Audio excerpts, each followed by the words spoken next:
नमस्ते, प्रणाम दोस्तों। जय माता दी, जय श्री सुखदेव बाबा की जय हो। मैं वैष्णवी, मैं पूजा, आप सबका स्वागत करती हूँ पूजा लोकगीत चैनल में।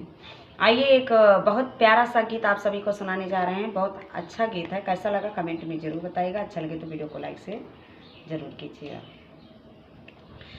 काटरा नगरिया के भूलल बा डगरिया, काटरा नगरिया के भूलल बा डगरिया, केहू दिया तैरा गरा बताई हो माई, केहू दिया तैरा गरा बताई हो माई। डगरा बतावै हमारी शीतला मयरिया, डगरा बतावै हमारी शीतला मयरिया।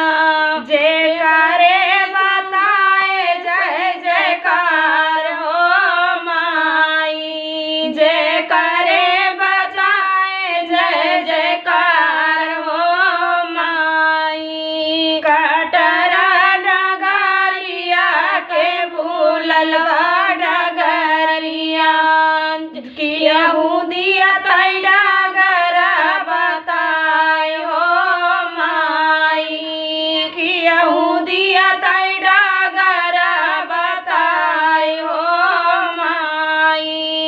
डगरा बतावै हमारे सुख दिया बाबा, डगरा बतावै हमारे सुख दिया बाबा।